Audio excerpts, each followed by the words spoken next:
जैसे मैंने अभी व्यक्त किया, यदि आपका उजाला साबित करेगा तो आपका जीवन बिल्कुल उसी तरह से साबित करेगा कि आप किस पक्ष की ओर हैं। मैं परवाह नहीं करता आप भले ही कहते हो कि आप किस पक्ष की ओर हैं, आप हर दिन जो करते हैं यह साबित करता है कि आप क्या हैं। आपने पहले की कहावत को सुना होगा, आपका जीवन ऊंचे स्वर में बोलता है। मैं आपकी गवाही को नहीं सुन सकता हूँ, समझे। आपके कार्य बहुत ही ऊंचे स्वर में बोलते हैं। मैं हमेशा ही चिल्लाने और कूदने में विश्वास करता हूँ, लेकिन मैं हमेशा ही कहता हूँ, जितना आप जीते हैं उससे ज्यादा मत कूदो, क्योंकि संसार इस बातों को देखेगा।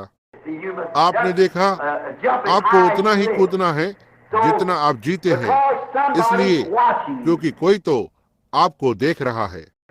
और अब जबकि लोग कलीसिया नहीं आते हैं, उनमें से वे बहुत से बस नहीं आना चाहते हैं, और उनमें से कुछ नहीं आ रहे हैं जो सच्चे लोग हैं।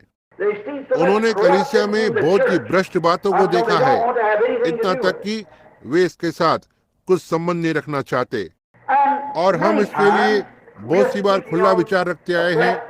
आप उन्हें जिम्मेदार ठहरा सकते हैं, क्योंकि देखो, लोगों का बर्ताव ही इस तरह से होता है। वह खुद को मसीह कहते हैं। वे संसार के लिए बहुत बड़ी रुकावट है। वे जो स्त्री और पुरुष है जो एक मसीह होने का दावा करते हैं और उनके दावों से अलग ही जीवन को जीते हैं। बिल्कुल सही बात है। अब क्योंकि न्याय के समय पर निराशाएं आएंगी, अब वे जो पापी, तस्करी, जुआरी, वे बिचारी हैं, वो उनके दंड बताए जाने पर निराश नहीं होंगे कि उसे सनातन की आग में डाल दिया जाए। वे निराश नहीं होंगे। लेकिन जो व्यक्ति खुद को किसी प्रकार की कलीसिया के धार्मिकता के पीछे छिपाने की कोशिश करता है, उस व्यक्ति को न्याय के दिन पर निराश होना पड़ेगा, समझे।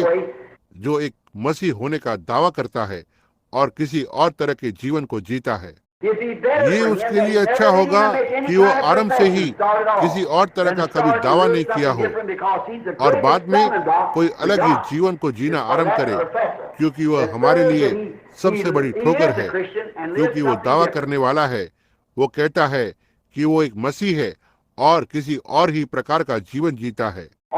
हमेशा ही आप अपने जीवन का उस बात से न्याय न करें कि आपके पास चिन्ह चमत्कार करने की सामर्थ्य है, और हमें खुद का न्याय उस बात से नहीं करना है कि हमारे पास वचन का कितना ज्ञान है। लेकिन हमेशा ही खुद का न्याय करें कि पीछे मुड़कर देखें और जांचें कि आप किस प्रकार के फल को ला रहे हैं, जो जीवन आप वर्तमान में जी रहे हैं, समझे। जैसे